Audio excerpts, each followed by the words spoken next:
and welcome back inside the Collins Arena as our coverage continues of the Region 19 tournament here on Brookdale TV. Brian Goudsworth, Tim Catalfamo back here with you. Middlesex and Northampton, our next matchup. Middlesex was a team that led the region for most of the way, but a couple of late season losses sunk them from the number 1 seed to the number 3. Meanwhile, for Northampton, they come in red hot, having won their last 5 games in a row and won their last tournament game by 24 points. And Tim, as we take a look at our key players, for Northampton, you really have to look at all-region performer Dom Moser. Yeah, she's someone that you definitely have to keep an eye on. She averages over 20 points a game coming in, and someone who we saw the last time actually when Brookdale played Northampton in this arena play very well. She'll have to have a good game. And then on the other side for Middlesex, someone that you're also going to have to keep an eye on is number 25, Zakara Hicks. She's someone who's extremely dangerous. She averages over 25 points a game and has been someone who coming in also averages 7.5 rebounds a game as well. So that's someone that you'll have to watch out for if you're Middlesex. We talked about how they've been on a little bit of a slide as of late. They still have been able to put together a couple of nice wins. Again, they won their quarterfinal matchup against Lehigh Carbon, but still, that's someone that you'll have to keep an eye on for Middlesex in this game. So the introductions are going on as we speak, as the Northampton Spartans get introduced here at the Collins Arena. And of course, this is the first game on Brookdale TV that we've done that does not involve a Brookdale team. So, yeah, be interesting.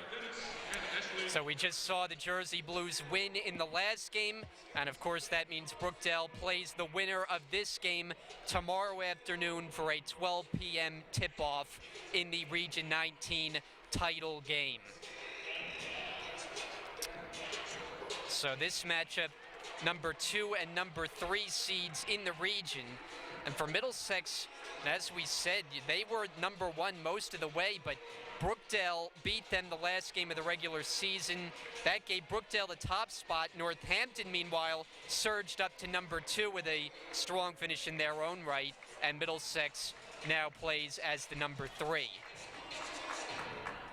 So Middlesex comes out in the blue uniforms, and it's Northampton in the gray with the orange letters and numbers. The officials this afternoon, Steve Warner, Jara Dennis, Ashley Harrison, and here we go, game 2 of our 4-game set in this Region 19 tournament, as it is won by the Colts. Handling it down low, Cielski. Bawden Distel banks it home. Nice move in the paint for the first basket of the afternoon. And Bawden Distil is someone who you will also have to keep an eye on for Middlesex. She's really kind of a power player underneath, and someone who, when we saw, again, referring to the last time Middlesex was here in the Collins Arena against Brookdale, play very well. So Northampton, their first possession, a starting lineup of Kai Adams, Dom Moser, Katie Alvarez, Tatiana Goodwin, and Dina McKellar. It's the miss on the inside. It's picked up by Sherelle Needham. Blue Colts overall record of 20-7 in the regular season. Very strong conference record, 15-4 in the Garden State Athletic Conference portion. The miss by Needham, and it's knocked out of bounds. It stays here. Colts ball.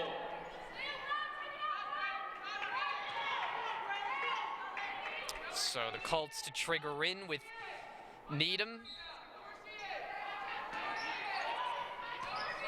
And now Bawden Distel will back it out as Hicks sets up the offense, the leading scorer for the Colts, averaging just under 27 a game.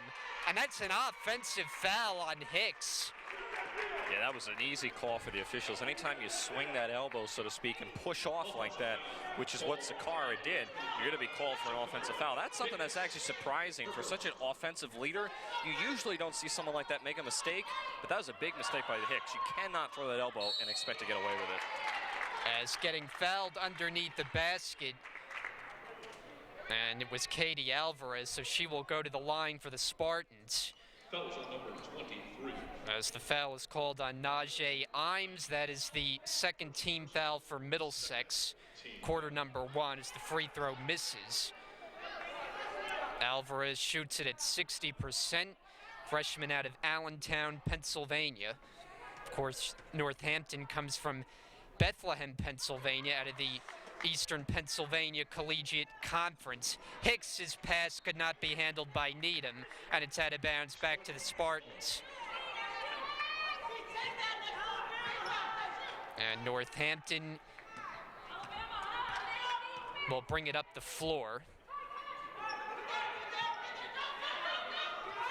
Moser in the corner. 15 to shoot for Adams. Feed the post, and Alvarez hooks it inside, count it, and one. As it's Dina McKellar, a chance for a three-point play. And Middlesex played fairly well in that defensive set. The problem was late in the shot clock, you were able to see Northampton get inside, and that's something that they do very well. They like getting the ball inside, but again, difficult opportunity there for Middlesex. They get a second chance. Alvarez on the inside can't get it to go, and it's out of bounds back to Middlesex. Now, one thing that we're going to have to get used to looking at the scoreboard is seeing that it says Blues as one of the teams. So be a little confusing as to who is in front, but we can refer to our scoreboard here on our screen, of course. As Hicks fires away, way short. Offensive rebound, and the putback by Cielski is good.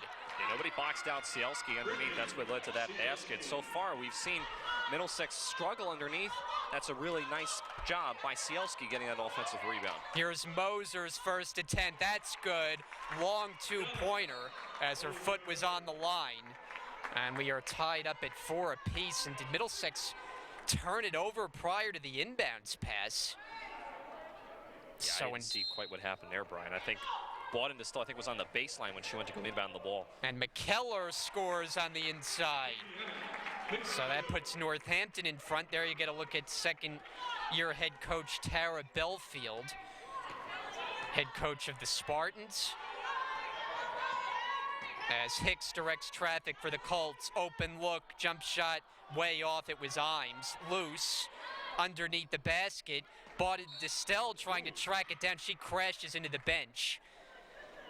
And they'll make sure she gets up to her feet okay, as Imes is there to assist her teammate, and the ball will belong to the Spartans.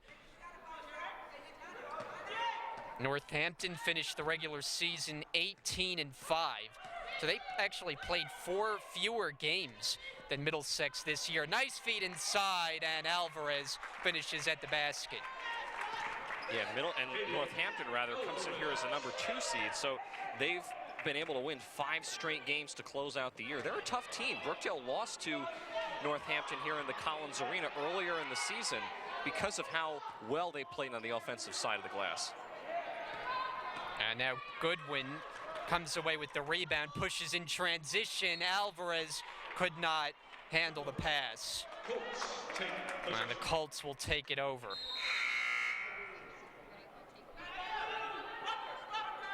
So Bawden Distel will check out on the Middlesex side, replaced by Kimberly Serrano. And it's a steal in the backcourt and then a foul as Adams stole the inbounds pass, and now she'll shoot a pair for Northampton. Yeah, it's the second time we've seen Middlesex struggle to try to inbound the ball. Northampton, what they're trying to do is they're trying to press Middlesex in a full court defense, and what that has led to some opportunities for the Spartans to be able to get the ball, or as you saw in that case, draw a foul and get to the foul line. Heads up to the current quarter for Middlesex. I don't think the scoreboard is correct here, I Brian. agree with you. They have the teams mixed up, which is adding to the confusion.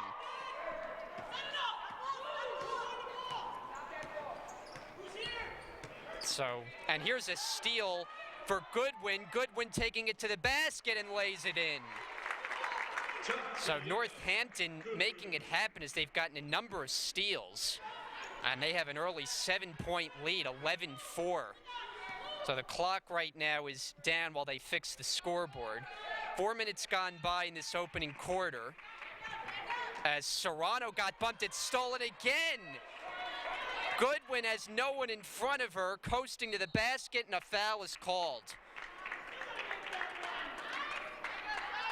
So Northampton has been the aggressor to start this first quarter. Middlesex just having trouble holding on to the basketball, and the Spartans are taking full advantage. Yeah, the other thing that we've seen Northampton do is push the ball up the floor. They're really doing well with nice transition offense, and Middlesex is having trouble getting back on defense, as you said, Brian. That's leading to some points not only at the foul line, but also underneath the basket for the Spartans. Now, Goodwin misses on the first attempt. Bauden-Distel is already back in, so it was not a long rest for her. Maria Wise has also checked in for the first time for Middlesex, as Imes picked up the last foul, her second, and Middlesex has already committed 5 in this first quarter. So Northampton will have the benefit of being in the bonus for the majority of quarter number 1, and they operate with an 8-point lead, 12-4 Spartans. Middlesex needs an answer. This is Sade Bird, her runner, short off the front rim, rebounded by McKellar. Pushing back is Moser, streaking to the basket for 2. And that's why she's so good. She can run the ball up the floor effortlessly, switch hands incredibly well, and drive to the basket. Middlesex just had no answer on that last possession. 10-point lead for the Spartans. Bauden-Distel, three-pointer, back of the iron. Same team going for the rebound as Moser and I can't quite see who the other one is. It's Goodwin. Both of them battling for the rebound. Little did they know they were on the same team. Nonetheless, it's Northampton ball, and we get a timeout. 5:08 left, first quarter. We will step aside and be back to the Collins Arena right after this. Need a place for your next conference, meeting, seminar, or social gathering? Choose the Warner Student Life Center located on the beautiful Brian, wooded 300-acre campus of Brookdale Community College in Monmouth County. You'll have access to 15,000 square feet of versatile event space, state-of-the-art conference facilities, a comfortable lounge, a scenic outdoor patio area, and an award-winning catering service. To learn more, visit brookdalecc.edu/events. That's brookdalecc.edu/events. The Warner Student Life Center at Brookdale Community College. Make it the place for your next event. And we're back here. Brian Goudsworth, Tim Catalfamo, rest of our Brookdale TV crew on this full day of basketball Region 19 tournament from Lincroft, New Jersey. As Needham able to get around Adams and get the finger roll to go. Yeah, nice drive there by Needham. Was kind of an unorthodox shot there. She didn't really set her feet, but nice job finishing underneath the basket. Moser to Alvarez for the basket inside. And it's just clicking offensively for the Spartans as they work with a 10-point lead, 16-6. As we still wait for the clock and scoreboard. And there we go. We got it back. 15 to shoot for the Blue Colts. Stolen away again. Ahead of the floor is Moser, and she'll back it out as Middlesex gets back in transition. Adams had a thought about a 3, and now backs it out herself.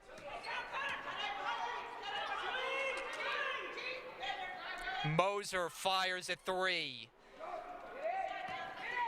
Tipped out, and it's out of bounds as Goodwin and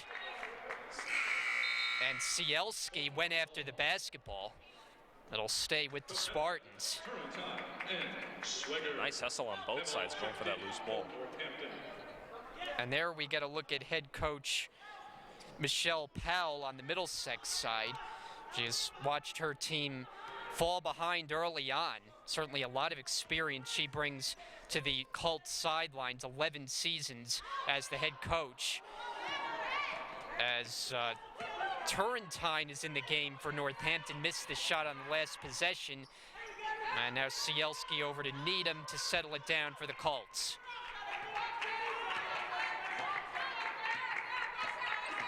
Sade Bird, as I mispronounced it before, it is Sade. Bauden-Distel on the outside, puts up the jumper, rimming no, and it's cleared by Moser. Moser quickly ahead, Moser to the basket, can't finish it. And a second chance for the Spartans. Shot is blocked by Bauden-Distel. Good defense by Middlesex. Bawden Distel all the way to the rim, and she lays it home. Nice job by Bawden Distel on both sides of the ball. I was just about to say, Middlesex is struggling trying to rebound the ball, but that time Bawden Distel made a great play on defense and was able to finish at the other end.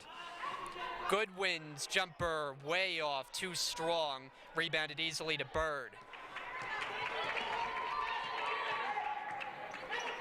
Bird shot was altered by Moser. It's out of bounds, staying with Middlesex. Remain in possession. Down at 2:42 left, opening quarter. A good start for Northampton, designated as the home team for this game. They work with an 8-point lead. Bawden Distel had it knocked out of bounds. It's off Moser. And 12 on the timer as the Colts will inbound underneath. And another substitution. Kimberly Serrano checks in. And Serrano immediately will inbound it. Bawden Distel puts it up and misses. And Moser able to come away with it. Moser gets knocked down at half court. Foul will go on Sade Bird. That'll be the 6th of the first half against Middlesex.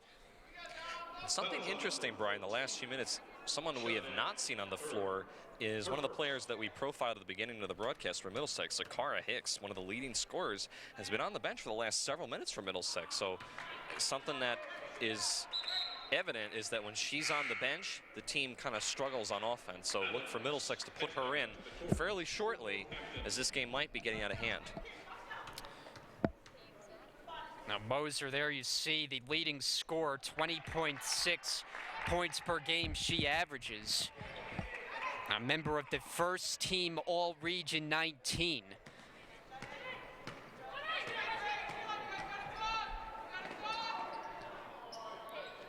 As the shot underneath misses, but a foul is called. Kimberly Serrano will shoot a pair for Middlesex.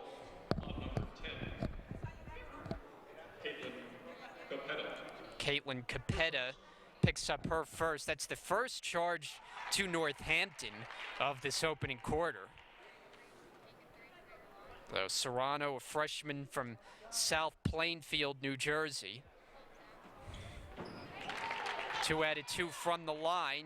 Middlesex has been able to creep closer. Now down by 7. Come up on 2 minutes left. Long 3, and it's too strong. And quickly ahead, the pass for Cielski. 2 defenders are there, and so she backs it out. Bawden Distel's jumper is short. Rebounded by Kai Adams. Adams pulls up, 3-pointer on the way off the mark. Bawden Distel comes away with it for Middlesex. The pass from Wise goes out of bounds.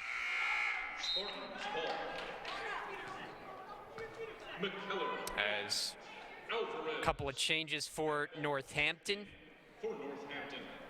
Dina McKellar back in, as is Katie Alvarez.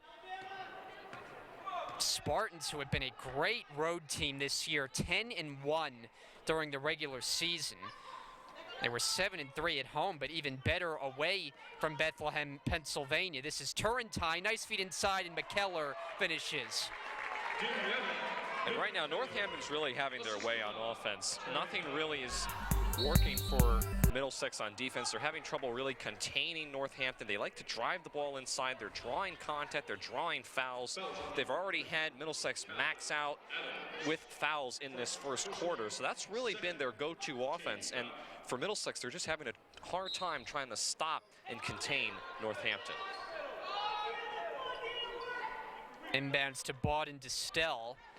Tried to slip it down low for Cielski. She goes down and somehow tracks it down.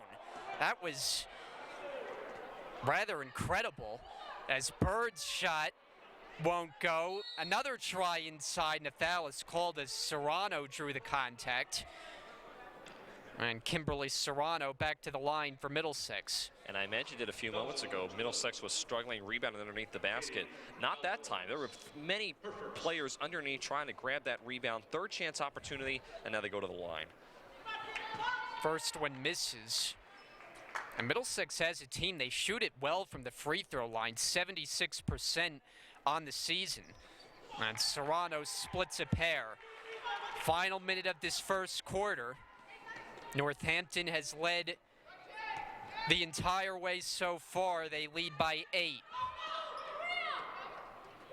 Around to Moser, three-pointer off the back of the rim. McKellar fighting for the rebound, and it's a jump ball. Possession stays with Northampton. New shot clock to work with. Turrentine, the inbounder. Outside for Adams, tracks it down, sets up the offense. Turrentine, the running shot, and it's rebounded by Bauden Distel. Yeah, Bauden Distel has tracked down quite a bit of rebounds so far in this first quarter. She's played very well. One of the bright spots in the rebounding category for the Blue Colts. About a 1 second difference, game and shot clock. 15 seconds left. Bird looking to use the screen. Bird into the paint. Bird counted and won. No, it's an offensive foul. No, it wasn't an offense. I was right the first time. You had it right, Brian. You had it right. It looked like the officials gave the signal to go the other correct. way. Yes, yeah. Sometimes that's... No, see, the officials couldn't make up their mind. Oh, come on now. Bird was at the free throw line ready to take the free throw. Then I saw the signal for offensive foul, so nonetheless it's Northampton ball. 5 seconds left. Moser step back jumper is good. As the clock expires, ending this first quarter of play, and Northampton leads by 10 after 10 minutes of play. It's 21-11. Spartans over the Blue Colts. We'll take a break on Brookdale TV, and we'll return for the second quarter.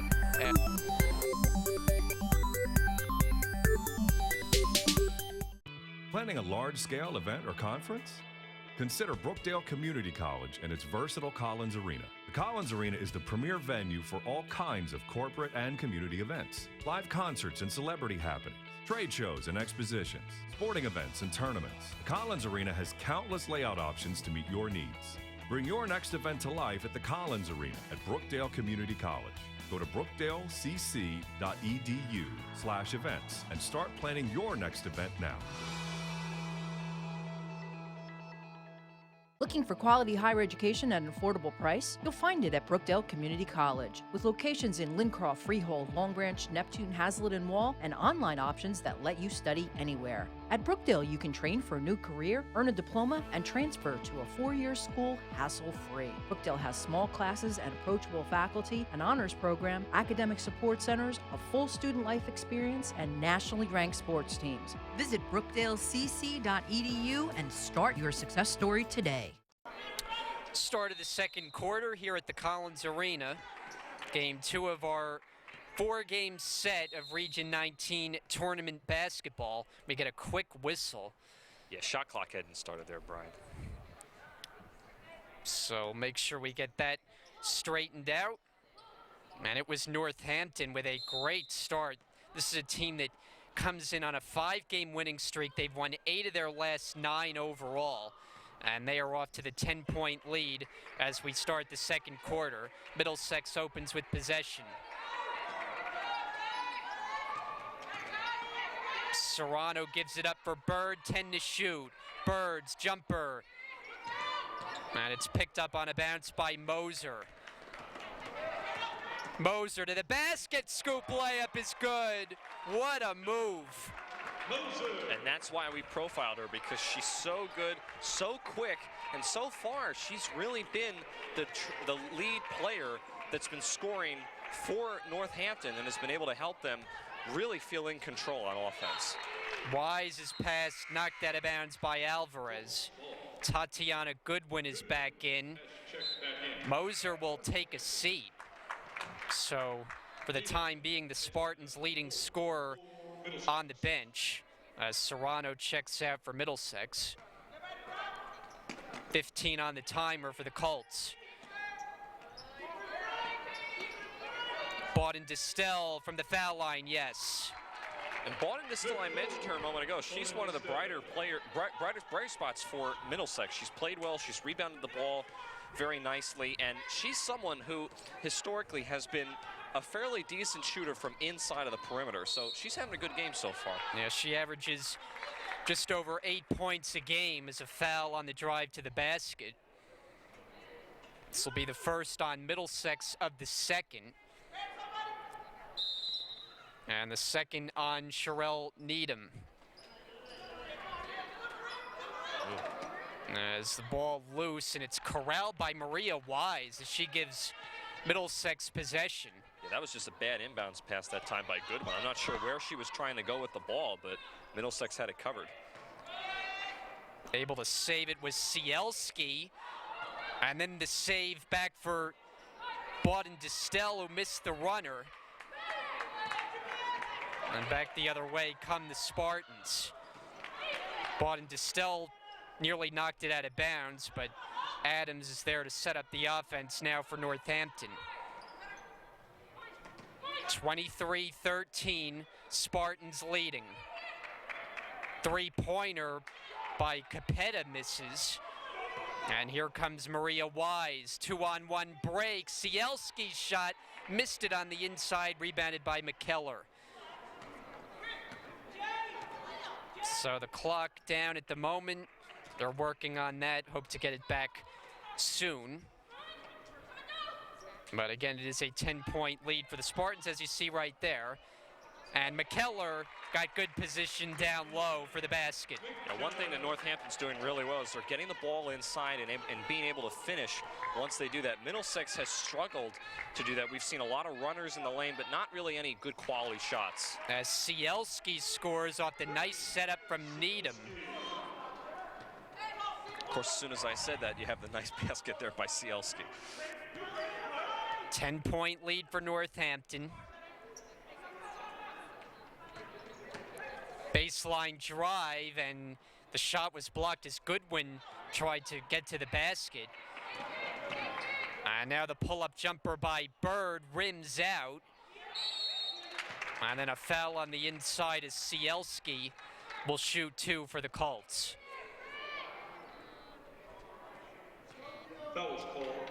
Now Brittany Cielski shoots it at 50% from the line.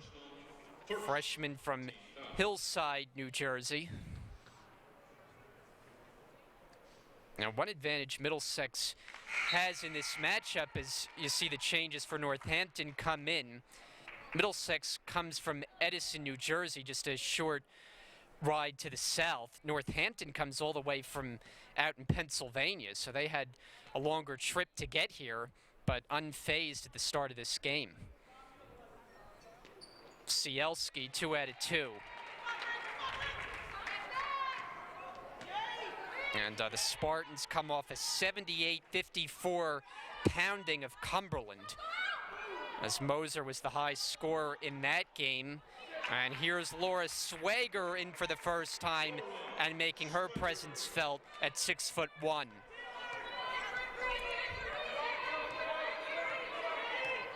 Lead back to 10 for Northampton. And as you pointed out, Hicks, the star for Middlesex, was on the bench for an extended period. She's back in now, but I'm not sure what the issue was. She'll set to inbound right now. Yeah, she picked up a quick personal foul early on in the game, but nothing else that I saw that really warranted her being on the bench. So that's something that you and I both are a little confused about, but she's back on. We'll see if Middlesex can pick up their offensive prowess on offense. As Sade Bird gets the runner to go, got the friendly roll. About 4 minutes gone by. First half, or I should say second quarter, as Goodwin for Alvarez and a foul on the pass. And it's going the other way. They called it a 3-second violation. So Middlesex has had their problems turning the ball over, but Northampton gives it up here. Yeah, and you mentioned the last few possessions, Northampton's been kind of sloppy and have allowed Middlesex to slowly creep back into this game. They're not really going away, so both teams having some trouble inside. As Wise's pass was not a wise one. A lot of traffic underneath the basket. And Northampton takes over with an 8-point lead.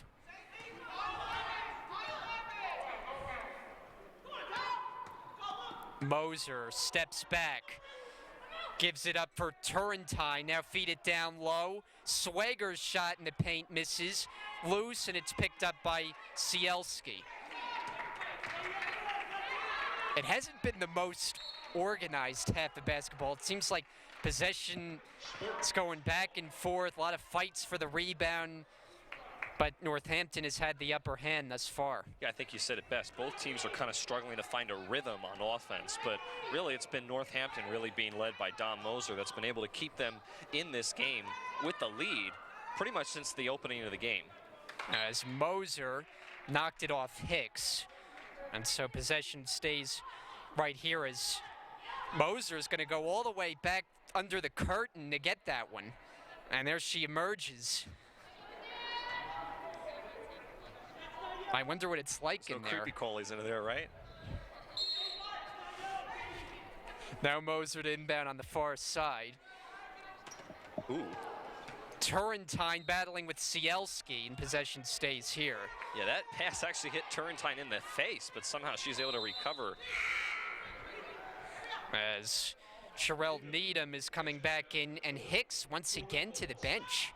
Yeah, I'm not understanding this. There's something I think going on that we're not aware of with Hicks, so it's just not, either she's not feeling well or Coach Powell is trying to save her for later in the game, but if you have your leading scorer on the bench in Hicks, it doesn't really make much sense to have her for the majority of this first half sitting there instead of being on the floor. Now Turrentine inbound as you see Hicks there on the bench. To the right of head coach Tara Belfield.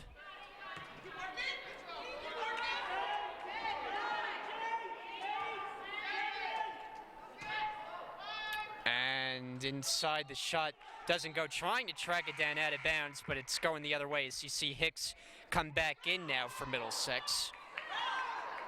Yeah, Hicks is wearing those sports glasses. We talked about that a few games ago, how I can relate to players that wear that, because that's what I used to wear in high school.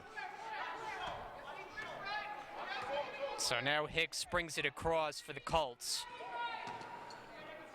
Hicks, nice feed, and the shot is good by Bauden Distel. And as you said, she has easily been the impact player in this first half on the Middlesex side. And they've gotten back closer into this game. Now they get another steal. Hicks taking on two defenders, was knocked away by Turrentine. And Hicks able to get it for Bauden Distel. Her pass gets knocked out of bounds. Yeah, that was a good look by Bauden Distel. She found Bird, who was cutting into the basket. She just overestimated. Probably would have been better to hit with a bounce pass instead of a chest pass going inside. Cielski's pass right to Turrentine. Turrentine to the basket. Can't lay it in. Moser is there. Count it, and one. So Dom Moser getting back, getting the offensive rebound, and a chance for a three-point play. And that's just an example of not only getting back on defense, but not giving up on the play. Never assume that the player ahead of you, even if it's for your own team, is going to make that basket. Always be ready to put it up and in. That's what Moser did, and now she gets 3 points added to the scoreboard. Three-point play for Moser. Extends the lead back to 9 for Northampton.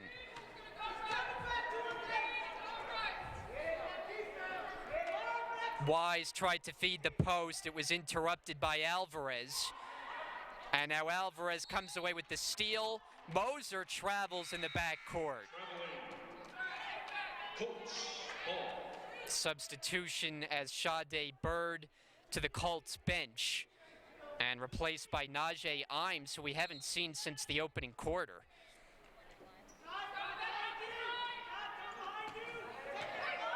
Bauden Distel was blocked by Swager. Good defense down low. And then a foul called. No, a timeout taken by Northampton with 3:39 left in the second quarter and a 9-point Spartan lead. We'll be back on Brookdale TV. Planning a large-scale event or conference? Consider Brookdale Community College and its versatile Collins Arena. The Collins Arena is the premier venue for all kinds of corporate and community events. Live concerts and celebrity happenings, trade shows and expositions, sporting events and tournaments. The Collins Arena has countless layout options to meet your needs. Bring your next event to life at the Collins Arena at Brookdale Community College. Go to brookdalecc.edu/events and start planning your next event now. And we're back here at the Collins Arena on the campus of Brookdale Community College.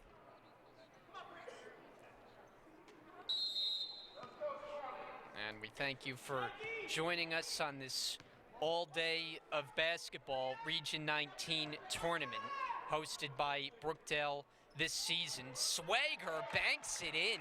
Tough shot, but it's 6'1". She has a big size advantage. Yeah, and Swager kind of did like a pirouette move and just spun around and was able to put that basket in. An incredible shot there. As Hicks misses, rebounded by Alvarez. And Moser slows down the pace for the Spartans. They lead 32-21. Swager this time blocked by Bauden-Distel. Hicks trying to push in transition. Hicks, what a move to the basket, but the shot misses off the rim, and it's picked up by Turrentine. Yeah, Hicks that time did everything but finish. Good win for Turrentine. Pump fake, now the runner. Swager the offensive rebound. Banks it in on the second chance. And we talked about her size. Laura Swager at 6'1" is definitely someone that has a height advantage over a lot of the Middlesex players. Nobody on their roster is over 6 foot, so she definitely has an advantage, and Northampton has been giving it to her the last few possessions, and it's been working. Now Middlesex has trailed throughout. They haven't had Hicks be that big of a factor as she fires a three and this time knocks it down. So if Middlesex is going to get back into this game, they're going to have to turn to their #1 star, and Hicks that time buries the long-range jumper. Here's Turrentine, short on a three, rebounded by Wise. Sorry. Under 2 minutes left now in this first half.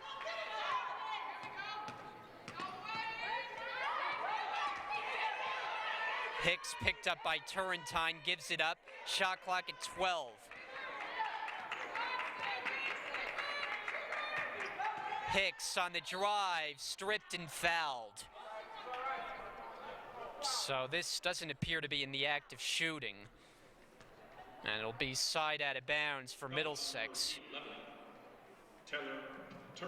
Taylor Turrentine picks up her first, and I guess they say Hicks was in the act of shooting, so she'll shoot a pair.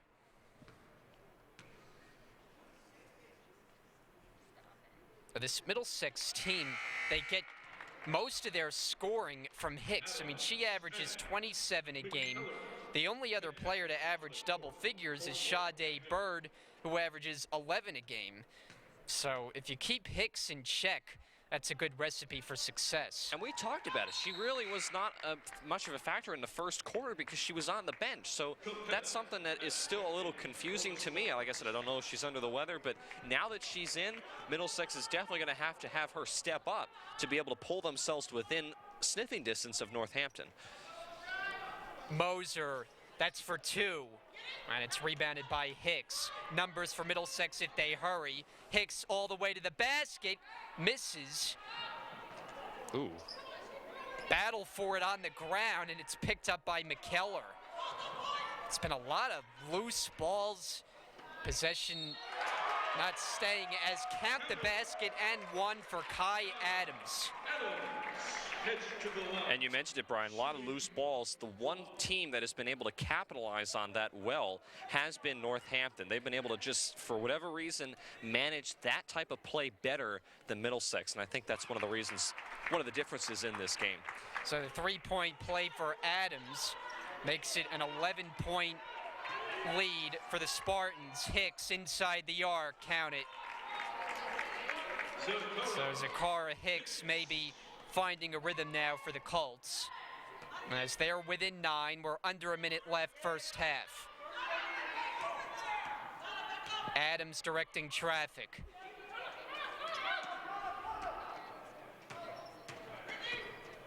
Ooh. As Wise got a piece of the pass and it's stolen by Imes. Again, about a 1 second difference between the game and shot clock. As Hicks slows it down to a crawl for Middlesex. Hicks fires a 3, side rim. Tracked down by Wise. Second chance for Middlesex with the shot clock turned off. Bawden Distel missed the running shot. McKellar battling with Cielski. And possession will give the basketball to the Spartans. Take possession. 8.6 seconds left. They have just won the vast number of those kind of plays. 3 seconds for Moser. 1 second, Moser has to put it up and doesn't. So the Spartans don't get a shot off to close the first half, but they still lead. The score at the break, Northampton 37, Middlesex 28. As the teams will make their way to the locker room, and we will get set to welcome you back inside our booth. And Tim, I really think the big story is, the possession doesn't always know where it wants to be in this game. It seems that the ball loose a lot, but Northampton has seemingly been the aggressor so far. Yeah, it's really been hard to really define a rhythm because, as Brian mentioned, it's been all over the place. I mean, the ball's been loose. There's been a lot of uncharacteristic possessions, but Northampton has been able to handle that a lot better than Middlesex. We talked about how Sakara Hicks was on the bench for the majority of the first quarter for Middlesex. We still don't quite know why. She's in the second half. She's starting to heat up, but that's something that I think Middlesex or the Colts, if you're looking at it for how the Colts are going to get back in this game, they're definitely going to have her step up. We've seen players like Dom Moser be very good for Northampton, but Bawden Distil and Sakara Hicks are two players that for Middlesex need to play well, and from what we saw in the second quarter, have some promise if they can pick up their performance in the second half. And the winner of this game, of course, will play Brookdale tomorrow for the region championship. At the half, it is Northampton with a 9-point lead. We'll see you back for the start of the second half. For now, down we go for our halftime interview. Hi, I'm Gia Fontana here with starting point guard from Northampton Community College, Dom Moser. She's EPAC Player of the Year and first team All-Region for the 2016-2017 season. Tell us, Dom, what's it like to reach such high recognition? It feels really good because it's bringing something new to the table, being that I'm a freshman and everybody's looking up to me and everything, so it feels really good. Wow, that's really incredible. Do you think you could lead your team to a victory today? Yes, I feel like I could, but I'm also need my team to have my back and work hard as long as I'm working hard, and then we should leave with a win. That's a good attitude. Thank you so much for joining us today. Thank you. I'm Gia Fontana, and we'll be right back after this commercial. Looking for quality higher education at an affordable price? You'll find it at Brookdale Community College, with locations in Lincroft, Freehold, Long Branch, Neptune, Hazlitt, and Wall, and online options that let you study anywhere. At Brookdale, you can train for a new career, earn a diploma, and transfer to a 4-year school hassle-free. Brookdale has small classes and approachable faculty, an honors program, academic support centers, a full student life experience, and nationally ranked sports teams. Visit brookdalecc.edu and start your success story today.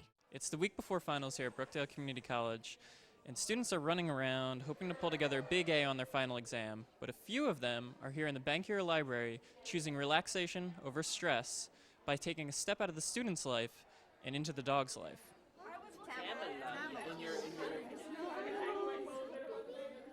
Well, this is an annual event that we do. Actually, we do it every semester. Around exam time, it's therapy dogs in the library for students to come in and staff too. Just to have some fun, to relax, pet the dogs, play with the dogs, and kind of relieve some stress. Oh, you are so cute. I'm in so heaven. High five. You're so cute. You know, everybody needs those study breaks, and it's a way to take a study break without having to get distracted at the same time. So that petting a therapy dog before finals is supposed to reduce all your stress, and it works. It actually works. This is, I think, the 4th year that we've been here, and finals are next week. Students will come. They will de-stress. with petting a therapy dog. The dogs are trained. They're certified by an organization called Bright and Beautiful. We're all volunteers. We're also all the owners of these dogs. It's a wonderful, wonderful program. It's a win-win. The dogs love to be petted, and the students get to enjoy a puppy without, owning them. My name is Amy Clark. I'm one of the librarians here, and I am the coordinator for this Therapy Dogs event for Anti-Stress Week. I feel great about the turnout. It is usually one of the most popular events in the library. This is the first year that I am coordinating it, and I'm really glad that we have as much interest as we do. I never know what finals are. I am a biology major at Brookdale, and I just finished my practical, and I was so stressed out, and I was supposed to go home, and I was told that there were dogs coming to the library. So I immediately came back, and I am so happy right now. I have panic attacks all the time from schoolwork and stuff, so this is the best thing ever. So much special attention. I just think it's a fun experience for them. If you're a dog person, it's great. If you're not a dog person, it's hard to not walk by and still want to give them a pet. And it's hopefully it'll get students to kind of relax at this time of the year that can be very, very stressful for them. What do you like about humans? What do you think of this event on campus?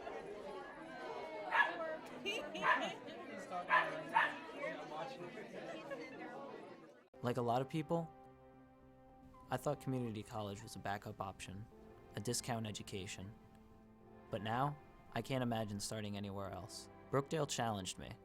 I had the tools and the faculty I needed to grow, both as a student and an engineer.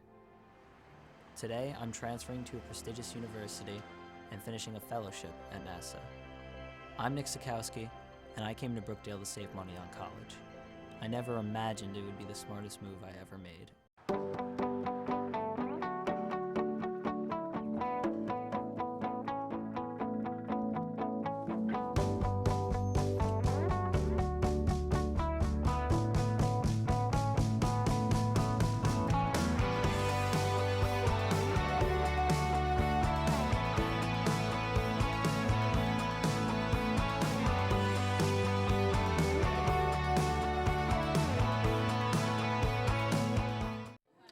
That time of the semester when students are cramming for finals, but don't freak out because it's also Anti-Stress Week here at Brookdale.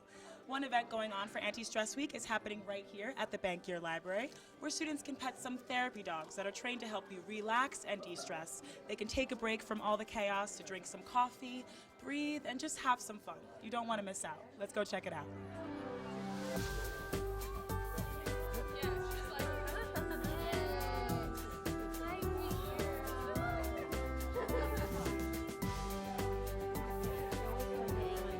I'm Steve Chudnick, director of the Bankier Library, and this is something we have during finals time every semester. It gives students to come in, just a chance to forget about their studies for a few minutes, pet some dogs, have a little coffee, a little bit of water, just relax for a little bit, and who doesn't love dogs? It's just crazy. I've never seen as good a program as this for students. They just love it. It brought back all those memories. I'm Carol Plato, and I'm Molly's mom. I'm also her personal driver. We have a little limo outside for her. And this, I believe, is our 4th year here. She started when she was a year. She was trained, and she loves coming. She loves the students, too, because they're so nice. The one thing I look forward to. I think they really have to be smart and love people and want to do this, and she does. We enjoy doing it and love coming to Brookdale.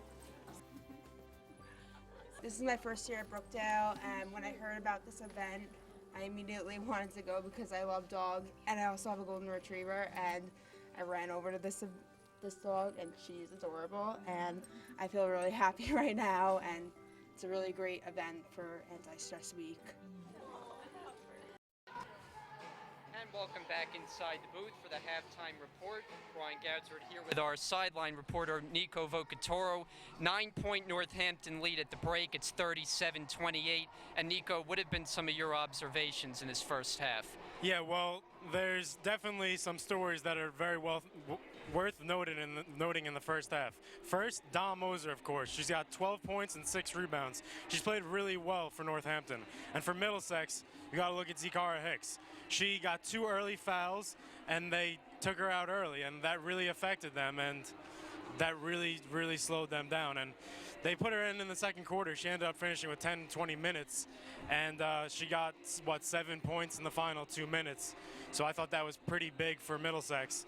And then you got to look at Deanna McKellar. Deanna, a player averaging a double-double right now. She played really well in the first half. She's got 11 and 4 right now. And for Northampton, I think they just got to keep up what they're doing. And for Middlesex, it's a little bit of a different change. They got to definitely try to not turn the ball over as much. I mean, I know they're not trying to turn the ball over, but they got to try to avoid that. Sade Bird already has 4 turnovers, and yeah, that's pretty much it, but definitely get Zikara Hicks involved more in the second half. Yeah, I think that's the big point, too, with Middlesex. The turnovers, which you bring up, certainly a story, and get Hicks going. She's their leading scorer. Yeah, she's averaging 25 right now. Right, so she's been the #1 player all season for Middlesex. 9-point lead at the break. For Nico Vocatoro, I'm Brian Goudsward, and Tim will join me for the start of the second half after the break.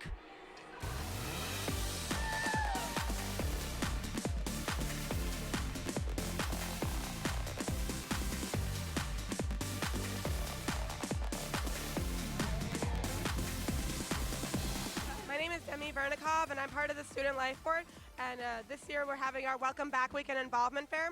So basically what that is that we're getting students who are returning students and new students to come in and experience what Brookdale has to offer, which is a dozen different new clubs, different people where you can meet new people and make new friends and definitely make different connections with different people and kind of just get involved like what we have here with different music going on, with different activities going on, with even like the fried Oreos and the funnel cake, just to get involved, have a good start to the year. And it's really great to always get involved because when I came to Brookdale and as soon as I got involved with student life, I absolutely loved it. I made different connections with people, I made new friends, and so many different memories that I'd love to look back on as soon as I graduate from Brookdale.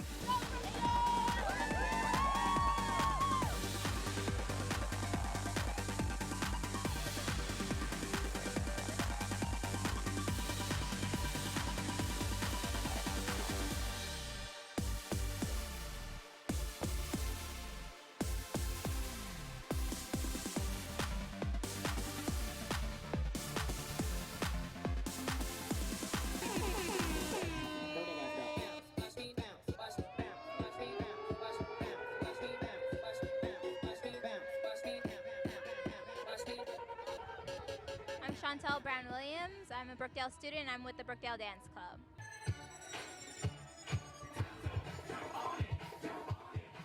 We're just out here having a lot of fun and dancing to the music with everybody and all the other clubs. I think it's important for students to get involved, especially in multiple clubs, because they get to explore new things and hopefully find something that they're inspired about. So if you want to get involved, I would say come to the Student Life Center downstairs in SLC 110. That's our Student Life Board room, and that's where I think that students would be able to understand a little bit more about what's going on the campus, because we do deal with the clubs and the organizations and the events that are on campus. So if they do want to get involved, come downstairs, and one of our members will be down there, and they'd be happy to help you and explain a little bit more of what's going on campus.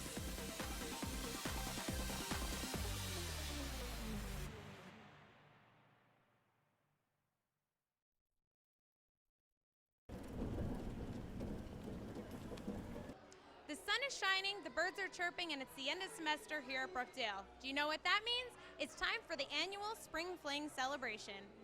This year, the Student Life Board decided to take a trip through history and use different decades as the inspiration for each event. My name is Layla Taki. I'm a special education major here at Brookdale. I am secretary of the Student Life Board. To put together Spring Fling this year, we, as a group, we sit down every year and we come up with themes. So we brainstorm, what can work, what cannot work. And at the table this year, someone said, hey, how about through the decades? And it just stuck, and we were like, that's awesome. So then we started planning through the decades. We decided we wanted to do 60s, 70s, and 80s. Tuesdays was 60 Day. It was the hippie vibe. We had an awesome turnout. Last night we had a 70s roller skating rink, which also had a really good turnout. I was actually very surprised. Sometimes it's hard Wednesday night. And then today is our 80s theme day. We have Mr. Belding and karaoke and super fun 80s arcade. And we're back. Tomorrow, the winner of this game will be versing Brookdale Community College. Dom Moser, EPAC Player of the Year, and starting point guard for Northampton, is confident that she could lead her team to a victory today. Both Northampton and Middlesex County College have had competitive seasons, so it will be very exciting to see who will take the win today. The action's about to begin, so let's get ready to watch it. I'm Gia Fontana, live from Brookdale Community College. All right, thanks very much, and we get set for the start of the second half here at the Collins Arena. As our halftime score, it's Northampton 37, Middlesex 28 at the break. And Tim, some of the first half stars. First for Northampton, they're the team who had the upper hand in the first half. And Dom Moser, really an impressive player. We talked about her in the open, what she can do offensively, and the high score with 12 for the Spartans. Yeah, shooting 5 for 9 from the field for 12 points. She's been someone that's really been hard to defend, and Middlesex has had trouble trying to defend her, but some of the other players that have stepped up and have made this game at least interesting for Middlesex have been players such as Nicole Bawden-Distill. We mentioned Zakara Hicks. She had 7 points despite really being on the bench for the majority of the first quarter. So those two players, like we said at the end of halftime, should be players that will have to step up for the Blue Colts. But definitely, if you're going to go through Northampton, you're going to have to stop Dom Moser. And so far, Middlesex hasn't quite been able to do it, but both teams have been very sloppy on both ends of the floor. And Hicks, who was in and out of the lineup in the first half, picked up 2 fouls, but she is out there to start the second half, finished with 7 first half points, as here a foul is called. And so 11 seconds into the proceedings in the second half, a team foul on Northampton. And now a steal by Goodwin, and that's just exactly what Northampton has been able to do all game long as Moser streaks in, but it was knocked out of bounds. Good transition defense by Maria Wise. And again, as we said a moment ago, the game has really never had a rhythm. Both teams have struggled to get into a rhythm on offense. There's been a lot of nice defensive plays made, a lot of also sloppy plays on offense, where both teams have kind of hurt themselves more than helped themselves on both sides of the floor. That's the last basket for Dina McKellar and Northampton, bringing the lead back to 11. Wise looking to use the Hicks screen, backs it out deep at the top of the key. Imes jump shot from the elbow, in and out. Offensive rebound, Cielski's put back, no good, and it's rebounded by McKellar, and then a travel on Goodwin. Yeah, that was an easy carrying call for Goodwin. Just was way out of control, didn't have possession of that basketball, and started moving forward. And anytime you do that, that's an easy carrying call for the officials to call. So Imes to inbound for the Colts. Hicks one-on-one with Moser. New shot clock to work with. And spinning with it is Cielski. Lost it out of bounds. Who touched it last? Northampton did. So possession stays where it's at.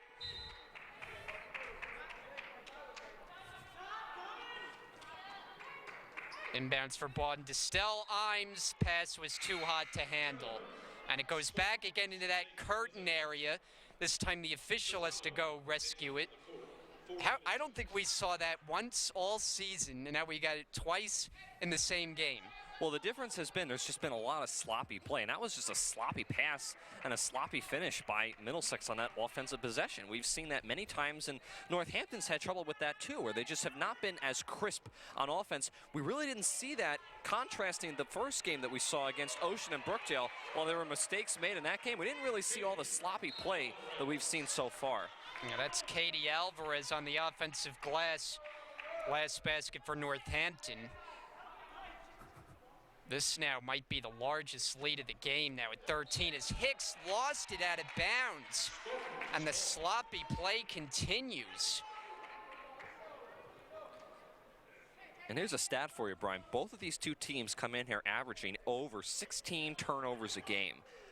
this so far has really kind of been playing out that way for both sides. Even though Northampton has a double-digit lead, they've really not played very well at all.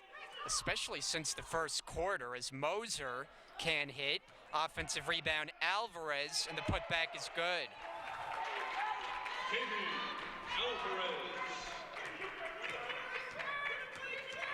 I think Brookdale would be watching this game thinking either of these teams are very beatable as an offensive foul on Hicks. Offensive foul. We'll see what number that is. That's her third. First of the second half against the Colts. Hicks will remain in for the time being. Bauden Distel is coming in to replace Imes. Yeah, I mean, Hicks had 7 points at halftime, but really with the exception of some nice plays made in the second quarter, she's really been a non-factor for Middlesex, which is surprising. Their leading scorer, and I think that's one of the reasons why Middlesex has struggled on offense. Feed it down low. McKellar couldn't catch it cleanly, and Hicks comes up with the steal. Hicks floats it ahead for Bauden Distel. Can't track it down out of bounds. And a timeout is going to be taken by head coach Michelle Powell of the Colts. She has seen her team get off to a sloppy start here in the second half. We'll take a break on Brookdale TV. We'll Need be a right place back. for your next conference, meeting, seminar, or social gathering? Choose the Warner Student Life Center located on the beautiful wooded 300-acre campus of Brookdale Community College in Monmouth County. You'll have access to 15,000 square feet of versatile event space, state-of-the-art conference facilities, a comfortable lounge, a scenic outdoor patio area, and an award-winning catering service. To learn more, visit brookdalecc.edu/events. That's brookdalecc.edu/events. The Warner Student Life Center at Brookdale Community College. Make it the place for your next event. Hello, I'm Laura Vetter here for Brookdale TV at the ring ceremony for the women's soccer team, 2014 back-to-back national champions. Being a national championship is an indescribable feeling. I mean, it didn't feel real at first. Going to school the next day, it was just amazing. We all just couldn't believe it. I don't know how to explain it. It was it's unreal. Honestly, I Brian Goudsword, Tim Catalfamo back here at the Collins Arena. And a much-needed timeout taken by Middlesex as they have seen the deficit rise to 15, the largest of the afternoon. Moser's step-back jumper, rimming, won't go. Offensive rebound. Adams is there to put it back in. Nobody there to box out for Middlesex. That's what led to that easy putback by Adams. Bird streaking to the basket, banks it in. The floater in the paint. So for Sade Bird, the second leading scorer, averaging 11 a game for the Colts. 45-30, Northampton. Adams passes to no one in particular. Trying for Goodwin, but it went to the wall. Yeah, and you saw the reaction there by Coach Belfield, just shaking her head. Really not much she can say about that. Just a wasted possession, an opportunity there for Northampton. Yeah, and the turnover numbers were stark, as you might imagine, in the first half. 14 for Middlesex and 10 for Northampton. As Bird, this time, offensive foul. So she tried the same move as the last time. This time, though, she trucks into the defender, and it's a turnover. And we'll get another timeout, 6:52 left in this third quarter, and it's 45-30, Spartans in front. All right, so this is the second game of our four-game marathon. This will close out the women's portion. Then we have, of course, the next doubleheader featuring the men. Brookdale will be playing the final game against Northampton. So that'll be at 7:30. And that's actually Coach Batista for Camden, who's been sitting over there for about an hour waiting for his team to go on at 5 p.m. So they're getting ready to go. And on this side for the women, we've already talked about the winner of this game is going to play Brookdale tomorrow in the championship game at 12 p.m. Eastern time. Yes, so Northampton wound up with both their men's and women's teams making the Final Four in the region tournament.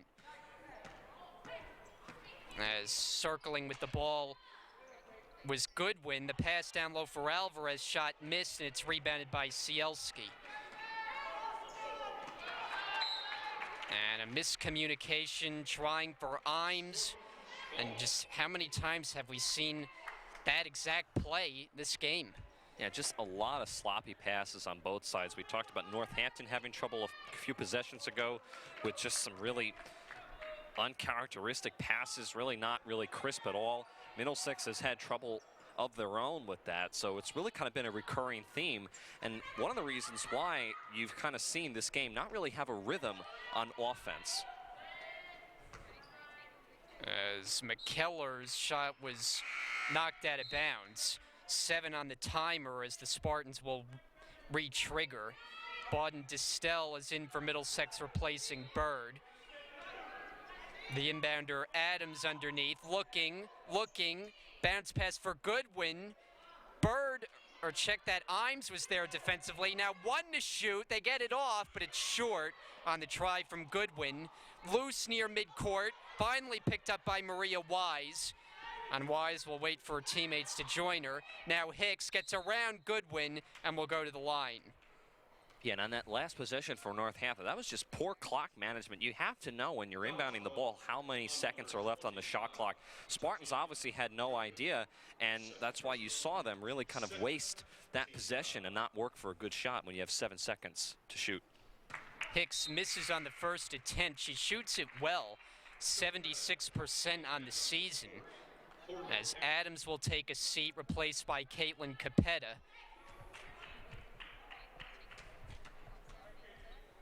And Hicks, second on the way, is good. 1 out of 2 from the line. 14-point Spartan lead. Now, we've talked about the sloppy play on both sides, and you can at least partially attribute as on cue a turnover. And Hicks starts the other way for Middlesex. Hicks to the basket, will go back to the line. But both of these teams, Tim, are coming off long stretches where they haven't played a game. In both cases, it was in late February, their last game. So it's clearly, I think, a little bit of rust is showing on both sides. Yeah, right now we've seen just some uncharacteristic mistakes that we're not used to seeing, particularly in a semi-final game of a national or of a region conference tournament. You usually don't see these types of mistakes being made. So it surprises me that we've seen so much struggling on both sides of the floor, but it's really kind of been a theme, and apparently it's going to be the team that's going to make the least amount of mistakes that's most likely going to get this win. Hicks again, 1 out of 2 from the line.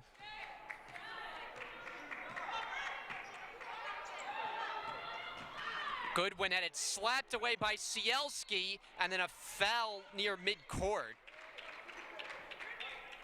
And this will work against Northampton. In the last 3 possessions, Northampton's committed a foul every time that Middlesex has had the ball. So now they're starting to rack up some personal fouls of their own. Now up to 14 fouls, 1 away from the bonus. That's something that if Middlesex can start making their foul shots, might be able to prove beneficial for them. And for Goodwin, she picks up her 4th personal, as Hicks' shot was blocked by Moser. Moser leading the break. Scoop layup won't go off the glass. Offensive rebound. And a foul underneath the basket. Katie Alvarez will shoot 2 for the Spartans.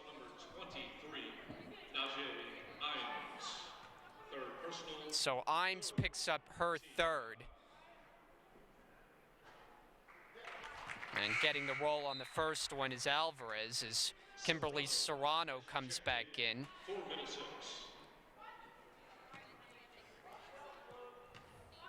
Northampton, the number 2 seed overall. Middlesex, number 3. We had the 1-5 matchup in the first game. That was won by Brookdale, in case you missed it, over Ocean. So the home Jersey Blues will play tomorrow afternoon, as Bauden Distel had it knocked away.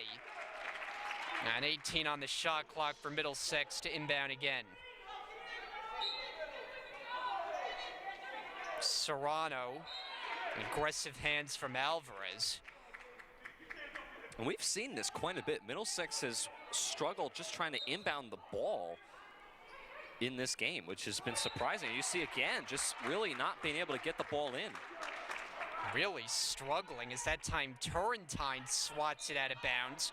Now Cielski will try to get it in cleanly, and does to Wise. 15 to shoot as Wise on the drive. Defender fell down, and it's picked up by Capetta. And possession with Northampton. McKellar's pass was over her head. She gets back there, then throws an interception to Wise, and then a foul on Moser. My goodness. And now that's going to put Northampton in the bonus. So despite being up by 15, they've really run into some foul trouble in this third quarter. I mean, for Moser, that's only her first personal, but what it's going to do now for the remainder of this quarter is it's going to be Middlesex at the line every time there's a foul. And the last few minutes, that's been a theme for Northampton on defense. Yeah, 15 foul against Northampton as Wise at the line shoots it at 57% on the season. And misses on a pair, rebound to Alvarez. 4.5 left in this third quarter. Seems like a slow-moving third quarter. And it's Northampton leading by 15. Alvarez got surrounded and a double dribble is called as 3 blue Colts were all there underneath the basket and there was no path to do anything.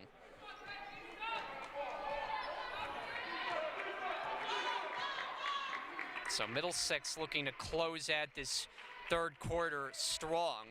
This is Bawden-Distel, the nice drive, and she gets fouled. So Nicole Bawden-Distel will go to the line now for Middlesex. And I've been impressed by the way Bawden-Distel has played. We talked about her in the first half, making some nice rebounds and putting some points on the board. But she's been someone who I've actually felt that Middlesex should go to more often because she's someone who has the ability to drive to the basket. She has good awareness of where she is on the court, where her other players are, so she can pass the ball off. She's played fairly well, so I'm surprised Middlesex has not gone to her more often on offense. And she's had a good season, averaging 8.4 points, 6.5 rebounds for the Colts. Moser sets up the offense. Moser, the crossover, gets inside. And now Moser will go to the line. As the fouls continue to rack up, this now the 15th foul on the Middlesex side. Serrano picks up her first. And so each of these teams has one player that's first team all-region, as you see Laura Swager come in for McKellar. And for Northampton, it is Dom Moser. For Middlesex, it's Hicks. And Moser has had the upper hand in that matchup so far today. 1 out of 2 from the line.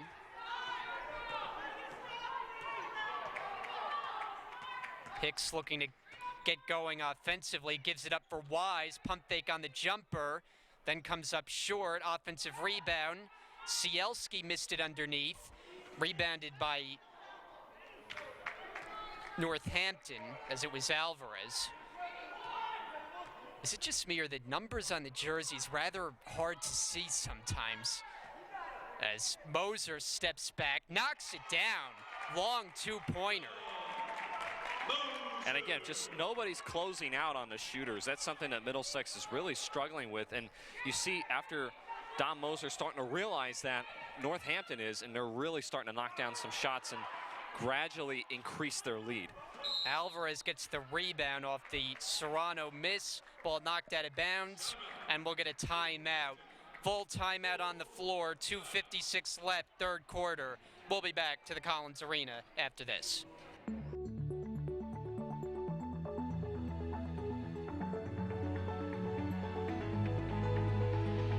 Sitting with someone one-on-one in a no-stress environment, that is how you learn how to do math. And Brookdale offers that with 6 full-time members that sit around the perimeter of the room. You come to them with your math or your test review questions, and they'll sit and they'll answer it with you. If you don't have your book with you, you can check out your book. And for most of the courses, about 90% of them, we also have the solutions manual. So you can sit and you can do the work with it. And it actually has the solutions worked out. There's a computer lab that we have that has all the software that you would need to complete any of the math courses here at Brookdale, whether it's statistics with Minitab or Maple Derive for your calc course. There's 2 quiet rooms that are usually open that you're free to use. It's across from where the faculty have their offices. You can, be a part of the math department very easily. So it's a great place to come and do your work in small groups. Math Lab is open 6 days a week, and all the hours are available on the site. Brian Gaudzer, Tim Catalfamo, the rest of our Brookdale TV crew here at the Collins Arena, second game of our 4-game set. This will close out the women's portion today, as you got to look there at Tara Belfield, whose Spartans are leading by 17, 51-34 on the drive. Turrentine missed it on the inside, able to follow her shot. Alvarez was blocked by Cielski underneath.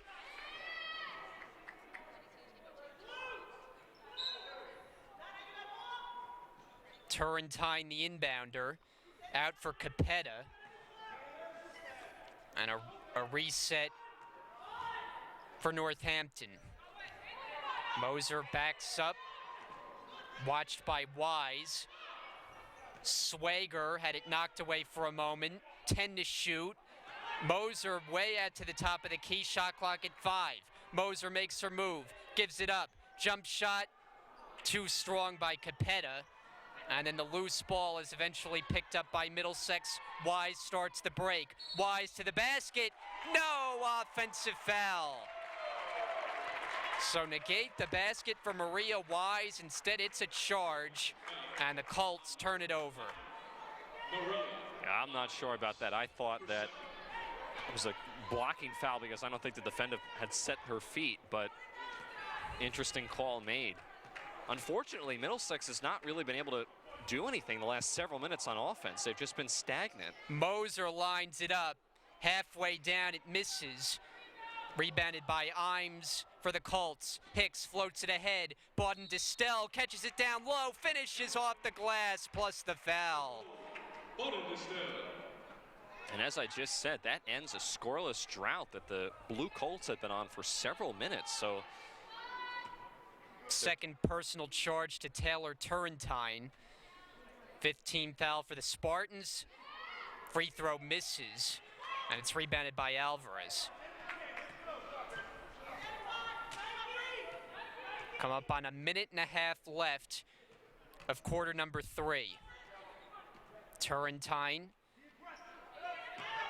Now to Capetta, 12 to shoot. Alvarez fumbling it, lost it, picked up by Cielski. Hicks brings it across.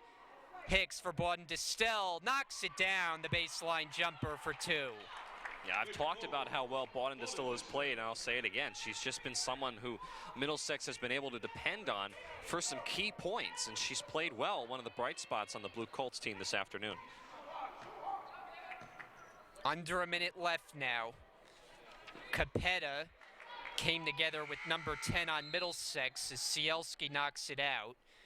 Change here, Cherelle Needham back in, replacing Maria Wise for the Colts. Check back in for Middlesex. Alvarez will inbound near side in the corner. Does not get it in cleanly, but Adams able to secure it. 10 to shoot. Moser on the wing, guarded by Bauden-Distel. Moser, oh, what a move, but the jumper is way off the mark. Swager's putback doesn't go. Loose again, and it's picked up by Adams. Another chance for the Spartans. Swager's jumper, short. Offensive rebound, and Moser banks it in. It's about 5 chances on that possession. And the Spartans make it count. And it was a nice job by Northampton keeping that possession alive, but you got to make those quick chip-ins underneath the basket. As Hicks to Cielski, and then you have Hicks tumble down. She's able to get back to her feet. Final 10 seconds, third quarter. 13-point Spartan lead. Traveling is the call on Adams. And Middlesex will get one last opportunity in the third. Yeah, I'm not sure if Adams had possession of that ball. I think she just was fumbling it and moving forward. I'm not sure if that was technically a travel. Hicks with 3. Hicks to the basket. Floater is short. And time runs out in this third quarter as Hicks again winds up on the ground. She'll get assisted up, and we'll take you to the end of 3 at the Collins Arena. The score, Northampton 53, Middlesex 40. We'll be back for the fourth quarter after this on Brookdale. Having trouble declaring a major? Or do you have a degree and don't know exactly what to do with it yet? Well, look no further because the Major Fair is here for you. Hi, I'm Sophia Perola, and welcome to Brookdale's second annual Major Fair, where students can explore various academic options, find out what jobs are in their field of study, and talk with department representatives who can assist them in the decision-making process.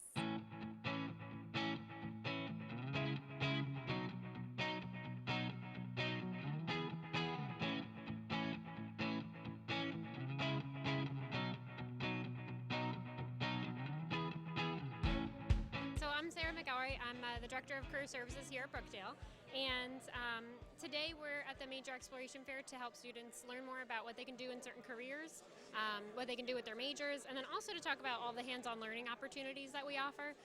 We do have a great online job and internship database that every student is able to register for and utilize, has hundreds of employers and jobs in there right now and internships, so great resource. We have a lot of good resources. There's a lot of great tables here. The faculty are here representing their majors. Fourth quarter underway here at the Collins Arena. Northampton battling with Middlesex. And it's Northampton with the 13-point lead. Lining up a 3, Turrentine, too strong, knocked out of bounds. And the Spartans will get another opportunity. They just had a knack for creating so many extra possessions by just being aggressive, getting their hands on the basketball. Yeah, that's something that they've done well. The problem is, I talked about it a minute ago, they just have not been able to get a lot of easy chip-in shots to fall, which I really think is preventing this game from being really a much more larger deficit between Northampton and Middlesex. Now, new shot clock for the Spartans. Adams, the fake, the drive, splitting defenders, contact, no call, and then it's given back away as Moser is fouled by Cielski on the perimeter. No, it's a non-shooting foul. Turrentine inbound underneath. We'll take another look if we get a chance. Is the inbounds for Swager. Turrentine to Swager, and she banks it in. And you talk about bright spots for Northampton. Laura Swager has been one for the Spartans. Yes, she's at 6'1", and one of the reasons why she's been such a good target for the Spartans is because of her size. Nobody on Middlesex is anywhere within the 6'1" bracket on their roster, so she's definitely a big target, and she's someone who's athletic who can make a lot of great plays. As Hicks comes up way short on a 3, Alvarez takes a seat for Middlesex, replaced by McKellar. And we've talked about it all game. Hicks has just not been in any type of rhythm that we're used to seeing her be. She averages over 26 points a game, but really today she's just really struggled, as has the entire Blue Colts team. Moser able to follow her shot, and she gets fouled and will go to the line. Now Moser took the initial shot, knew she missed it, and now trying to cash in at the line.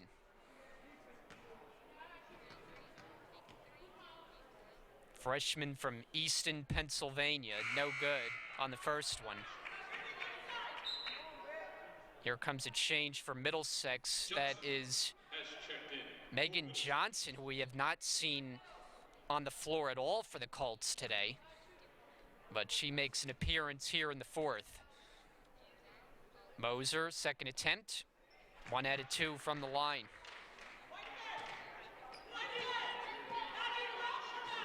Middlesex has a lot of work to do, down by 16, coming up on 8.5 left.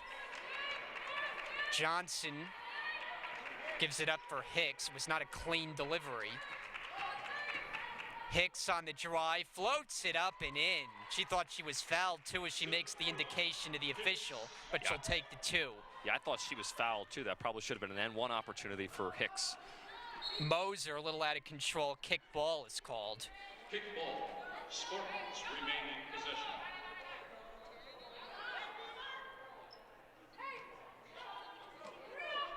And for Northampton, leading by double figures is not a rare occurrence. They've won their last 5 games in a row.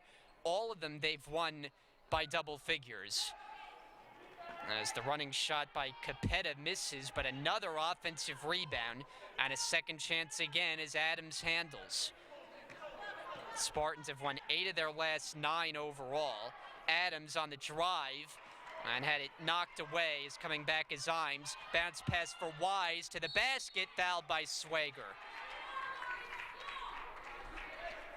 Yeah, and Middlesex has been able to attack the rim. The problem is they're just struggling as a team shooting from the foul line. They haven't been able to make their opportunities count, and that's something that we've seen a lot of stoppages in the game. We've seen Middlesex go to the foul line, particularly in the third quarter, and they really just weren't able to get anything working there. They were really struggling as a whole. The Swager picks up her first. We'll take another look at Wise in transition. Hard foul there. Wise shoots it at 57% from the line this season.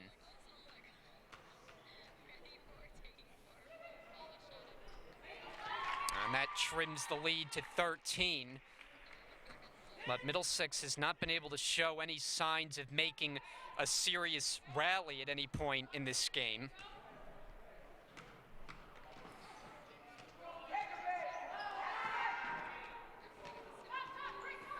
Curling to the rim is Goodwin, flips it up off the rim. No, it's rebounded by Imes. Here comes Hicks. Hicks all the way to the rim, lays it in off the glass. And I talked about Hicks a few moments ago, struggling from the floor. The last few possessions actually that she's had, she's actually done fairly well. She's driven to the basket and she's been able to finish. They're going to need more of that though if they're going to get back in this game. Moser, the crossover, the drive, blocked by Bauden Distel. What a rejection on the lefty attempt. Middlesex trying to creep closer. Hicks trying to help the cause, but the 3 is an air ball. Alvarez rebounds it, and now Moser brings it ahead. Moser streaks in for the bucket. Yeah, and I don't think we've talked about Moser enough. She's been so quick from the floor, so good, particularly on fast break opportunities, able to finish at the rim. She's definitely someone that you want to keep an eye on. Bauden Distel trying to take Swager. Shot was blocked out of bounds. 12 to shoot as the Colts will have it underneath. This time the ball will not go back underneath the curtain, but it's in another little crevice.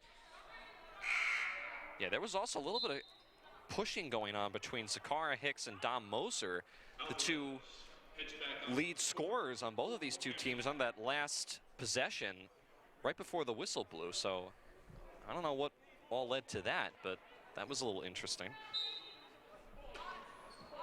Imes, the inbounder, finds Bauden Distel. Her shot misses.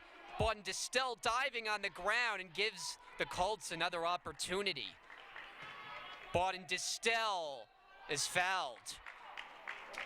It's the second charge to Laura Swager. This will result in free throws. Fouls on number 30, Laura Swager. Second personal. So Bauden Distel back to the line where she shoots it at 51%.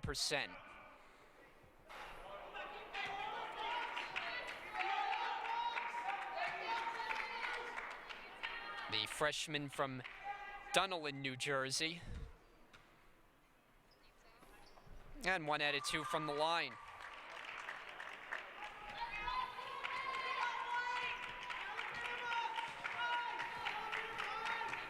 So Northampton with the ball and a 12-point lead.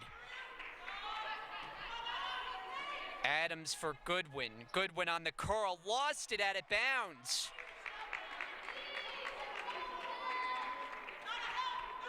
And it's no secret that the turnovers have plagued both teams all game, but even more so Middlesex. They just have not been able to mount a rally where they get close in this game, as Hicks, a 3, short, and it's rebounded by Alvarez. And you mentioned the turnovers, a lot of self-inflicted turnovers, really just some poor passing by both teams. Hasn't so much been defense that's really caused some of these turnovers. It's really been both teams just struggling to get the ball to each other on the court. Swagger misses, and it's rebounded by Hicks. Hicks to the basket, banks it in. She has no fear going to the rim. And a great finisher for the Colts. 5 minutes left to go. 10-point game. Adams splitting defenders, blocked by Bauden Distel. Hicks one-on-one with Goodwin. Hicks again to the rim, lays it in again. And now the Colts back within 8. Yeah, if Middlesex is going to be able to beat Northampton, they're going to have to do it inside. As you see a timeout called by Coach Belfield. Good timeout, try to calm their players down. But if Middlesex is going to mount a rally here, which they've done the last few minutes, they're going to have to continue to go inside and try to draw some fouls, because that's one area, while they've struggled in a lot of other areas, that's one area that they've been able to perform fairly well at. We'll take a break on Brookdale TV. We'll be back. Fourth quarter action continues after this. For nearly 50 years, Brookdale graduates have been shattering expectations. They transfer to Georgetown and Columbia University. They work at NASA, call Major League Baseball games, and defeat celebrity chefs. They prove, again and again, that a college is only as good as its success stories, and ours speak for themselves. This is Brookdale. This is college redefined. This is success reimagined. And we're back. Brian Goudsward, Tim Catalfamo, the rest of our Brookdale TV crew. This game 2 of what will be a string of 6 games combining today and tomorrow. Full weekend of Region 19 tournament hoops. And Brookdale TV is your home for all of them. 58-50, Northampton with the lead on Middlesex. Winner of this game will take on Brookdale tomorrow. That'll be a noon tip. Adams, it's a 3. It's way short. It's kept alive. Alvarez has it knocked away. Hicks rescues it for the Colts. Middlesex on a little bit of a run the last couple of minutes as McKellar goes tumbling down. And the foul is called. And it's on McKellar, her first. Third team foul of this fourth quarter. So Middlesex trying to mount a run. Down 8 right now.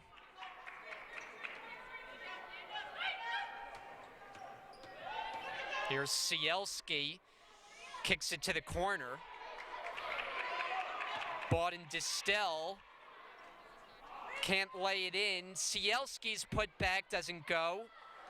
It's loose. Cielski on the ground to get it. And did they get a timeout? They did. Timeout, Middlesex.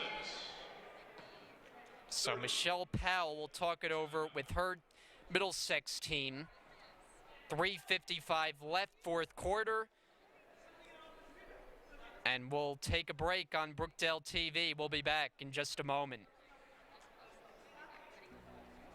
Hi, I'm Dr. Terry Kahn. I am the program director here for the Radiologic Technology program, and I'm a faculty in the public health program. I have worked in healthcare for over 30 years, and I've been teaching 26 years. 19 years has been here at Brookdale. I have loved every moment. 5 left, fourth quarter. Middlesex will come out of the timeout with possession. Imes the inbounder. Wise driving, missed it, out of bounds, and it's off Middlesex, although Michelle Powell disagrees. Yeah, she thought her team was able to get another chance at the basket there, but that's really something that they're going to have to do more often. Like I said, they're trying to drive that ball inside. Northampton, I give them credit, is not really falling for Middlesex tricks, so to speak. They're not really committing too many fouls that's sending them to the line so far. Goodwin on the drive and can't get it to fall. Goodwin gets fouled on the second chance. And I think we have seen more fouls in this game than the last game combined so far. Do you think we've seen more turnovers, too? Yes, it's been unbelievable, the amount of turnovers. So good win at the line.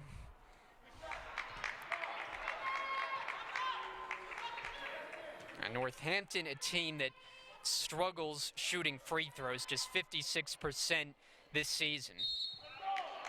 And no good. Lane violation is called. It's Middlesex ball. All right, so they're down 8 right now.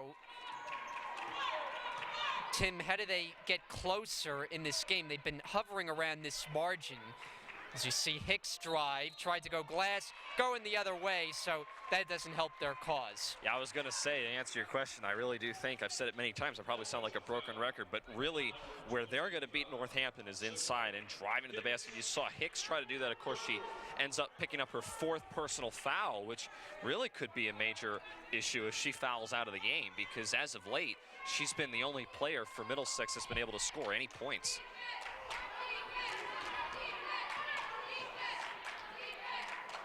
McKellar, 2 defenders were there. Back out Moser, 3 on the way is good. It's a big one for the Spartans. The lead back to 11. Hicks trying to answer. Her step back is good. That's a nice shot by Hicks, fading away there with a hand in her face. So the action perhaps picking up just a notch. Moser again. Not that time from 2.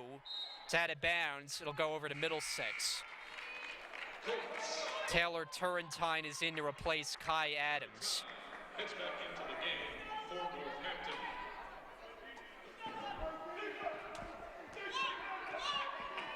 For Middlesex, they finished the season struggling with losses in their final 2 games, and they had the upper hand in the region standings for most of the season as Distel misses. It's out of bounds. And it looks like possession is going to stay with Middlesex. Yeah, and this, I really think if Middlesex is not able to score here, the game probably is going to be over because they're running out of time. Now we get a foul prior to the inbounds pass. Fouls on number 11. Taylor Turrentine, her 2nd. A fresh shot clock to work with for Middlesex. Hicks, quick catch and shoot. Short, rebounded by Turrentine. 2-on-1 break. Moser missed it as the defender fell down, and then Moser catches it out of bounds. You see Coach Belfield's reaction there. She's just, it's like pulling teeth almost on the sidelines because Northampton has had such a lead for basically the entire game, but they really haven't quite been able to put Middlesex away, and that's something I think she's just frustrated with because it's really taking longer than it should. So they've really been the better team, honestly. If you look at these 2, even though they've really struggled, it's been the Spartans that have had the better team. Yeah, we get a timeout with 1:56 left in this 4th quarter, and I think it's a good point that you bring up because Northampton has led pretty much start to finish. You know, maybe they didn't lead in the opening couple of minutes, but you can't look at this performance as a strong one because the turnovers have been at a high rate for both teams, including Northampton. And, you know, it's a game that if they play like this against Brookdale, you know, all bias aside, that's going to be tough to win. Yeah, I know Brookdale definitely, with both of these 2 performances so far, would have the upper hand if this is what is to come on Sunday, say if Northampton wins or even if Middlesex is able to pull this out in the end. So you're absolutely correct in that regard, but I've just been surprised, and I really think that for both of these 2 teams, whether Northampton gets the victory or Middlesex does, Coach Powell or Coach Belfield, I really think just have to look at this game and kind of throw it out the window and just call it an ugly matchup and really not focus on it too much and try to prepare as best they can for tomorrow. Yeah, both teams come off dominating performances in their quarterfinal matchups, but this semifinal matchup has been hard fought, but sloppy to say the least, as Hicks all the way to the basket, and it's rebounded by Moser. Moser running for the Spartans. Moser all the way to the rim. And it's out of bounds back to Middlesex. Yeah, and I don't know why Northampton's being so quick to come up the floor. They have a big lead. At this point, the clock is your friend. That's the one that you want to work with the most. I don't understand why they're running up the floor as if they're trying to score here. You don't really need to. You just need to work the clock. Here's Hicks. Knocked away from behind. Moser's got it. Hicks is back the other way as Northampton went 5-on-4, but they can't convert on the inside. Bawden-Distel spinning with it and is fouled. And again, I don't understand why on the last possession the Spartans run up the floor. All they have to do is just pull it up, back it out, and work the shot clock. Take some time. Again, I don't think Middlesex is really a threat at this point. They're running out of time.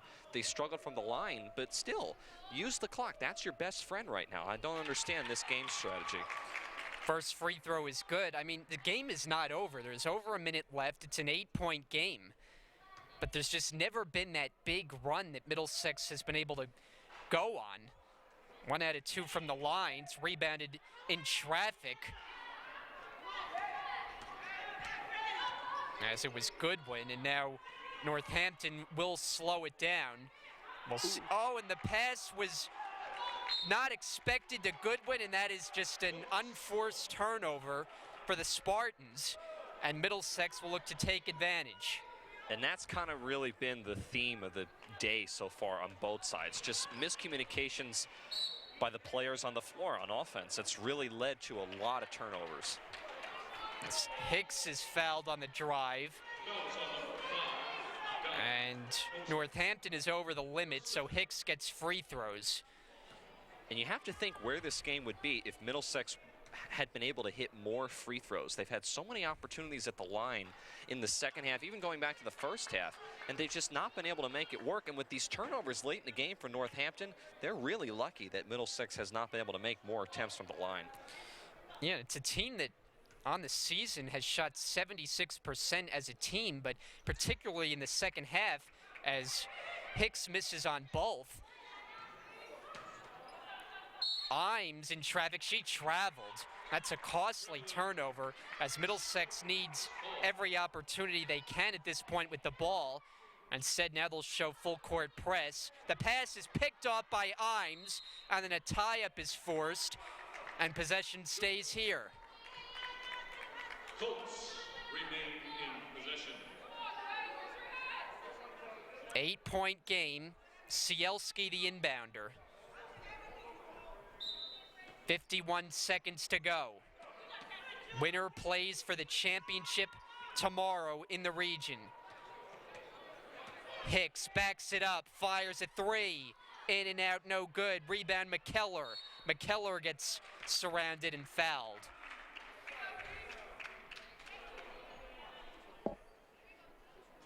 And Middlesex, like Northampton, over the foul limit, so McKellar to shoot for the Spartans.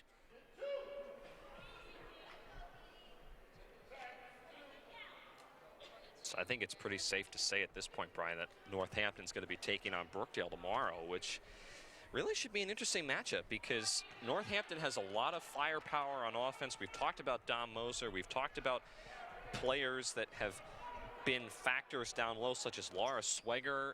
I mean, those will be players that'll come up big tomorrow, but I really think that if you're Northampton, you really just have to kind of look at this game and throw it out the window because it's been an ugly, ugly matchup. Yeah, and that basket right there by Alvarez just might be the dagger. As she banks it in, gets fouled, chance to add one more at the line. As the foul goes on Bawden-Distel, the free throw misses. It's saved from out of bounds. Hicks trying to come away with the rebound, then a foul is called here. And Hicks will go to the line. Down to 33 and 2/10 remaining. And Northampton has all but locked up a position as one of the two best teams in the region with the coming win here today. What was that bang? I don't know. This is like a sonic boom over here underneath our broadcast booth. Well, remember we had the balloon, the one game earlier this season? Yeah, well, we got the ball that's all the way up there in the corner. Yeah. I want to see someone go up and get that. Yeah. I don't think that's ever coming down. They'll need a pretty big ladder. Yeah, yeah. All right, we get a timeout, 33.2 left. And there's another look at it. We had a shot of that in the first game. It's rather fascinating just how did the ball get there. And how does it stay up there? I mean, that's what I want to know. I mean, usually if it goes all the way up there, it'll roll off, but that's surprising. Yeah, we've had the balloon. We've had a ball up there. So we've really kind of seen it all over this season. Lots of interesting moments. Yeah. Someone should make like a reel of all the great moments. The Superstars, remember them a few weeks ago? All right, so Northampton will have possession. We'll see if Middlesex bothers to foul in the final 33 seconds. So the Spartans wanted to make a substitution, but that'll have to wait. McKellar inbounding. Get it in for Moser. About a 2-second difference shot in game clock. Doesn't appear the Colts are inclined to foul. And now a foul is committed by Cielski, way out top on Adams. So Adams will shoot. That was on number 10. The lead is 9 for Northampton. That's her fifth. Sade Bird is coming in. She was not much of a factor in this second half. For Middlesex. And Caitlin Capetta in for the Spartans to replace Taylor Turrentine. Adams to shoot, native of East Stroudsburg, Pennsylvania. First one is good.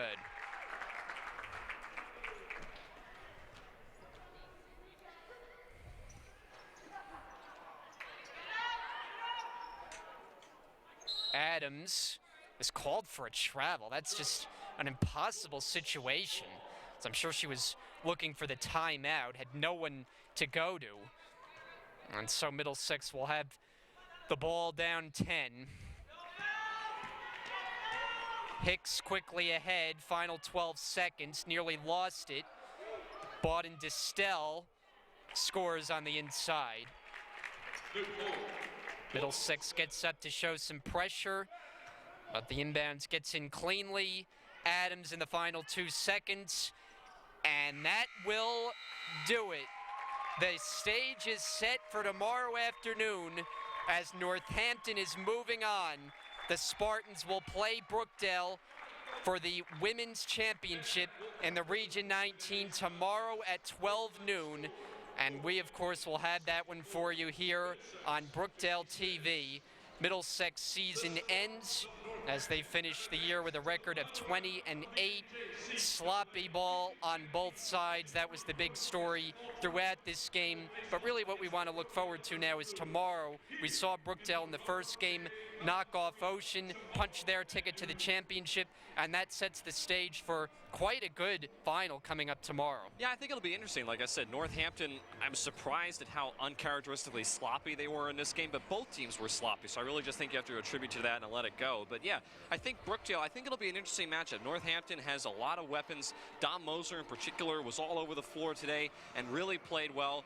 Brookdale definitely has a lot of weapons on their side to go up against it, so I think it'll be a good game. But I think one thing that the Northampton Spartans are going to do a better job of is they had many opportunities underneath the basket today. They had sometimes 5 opportunities on one end of the floor, and they weren't able to make the easy chip-in shots. I'm not saying those are easy to make from personal experience, I can tell you that, but still, that's something that I felt that Northampton missed a lot of opportunities as a result. Kind of limited them to being able to open up the score as much as they probably could have been able to had they been able to hit those shots. So that's something that they'll have to work on. But yeah, I think it'll be a great matchup. I'm excited to see who's able to come out on top and get the championship game. Yeah, and the one matchup in particular that'll be fun to watch is Jakasha Andrews and Dom Moser, 2 of the best offensive players in all the region. Yeah, it'll be cool. It'll be a lot of fun. So that does it for us. We'll see you back for the next game, which comes your way at 5 o'clock. For Tim Catalfamo, I'm Brian Goudsword. Thanks, everyone, for tuning in. And down we go courtside with Nico Vocatoro. I'm joined with assistant coach of Northampton, Coach Bonenberger. Coach, Zakara Hicks, 0 points in the first 18 minutes of the game. How are you guys able to play so well on her, and what changed in the second half a little bit? Well, we really strive and practice on defense. We're like, she drives. So when she drives, we got to pack the paint because she's just going to throw it up and take anything we can. So they had to beat us from the outside, not in the paint. Congratulations on the win as well, and you guys did get that win. And those lessons you learned from playing Hicks today, will those transfer tomorrow? Definitely. We have to stop Brookdale. They have a lot of shooters and drivers. They also press, which is going to be, we have to be ready for that as well. So only a few hours to prepare for the biggest game of the season. What do you guys have to do to prepare for that? Just have faith in them and just play basketball. Like, do what you know you can and just play. All right, Coach, good luck. All right, thank you. Okay, now I'm joined by number 5, Dom Moser, freshman. Dom, you had 25 points today and 14 rebounds. How were you able to play as well as you did today and dominate in pretty well fashion? I just knew I had to pick it up and get my team ready to win and get ready for tomorrow. And I don't know, just work hard. What do you think you guys need to do tomorrow in order to get the win against Brookdale? Brookdale's #1 in the conference there in Dubai, so they're a pretty good team. Yeah, we just need to bring what we brought today and just bring it even better and come out strong through the whole game. One win against Brookdale this season. Do you think that win helps you? Do you think it gives you confidence, or do you think it's a tool for Brookdale to get better against you? It works both ways. It could still be used for a tool for Brookdale to be better against us, but either way, we're still going to come out harder than we did the first time when we played them. Yeah, good luck. Thank you. All right, now to commercial. Having trouble declaring a major? Or do you have a degree and don't know exactly what to do with it yet? Well, look no further because the Major Fair is here for you. Hi, I'm Sophia Perola, and welcome to Brookdale's 2nd annual Major Fair, where students can explore various academic options, find out what jobs are in their field of study, and talk with department representatives who can assist them in the decision-making process.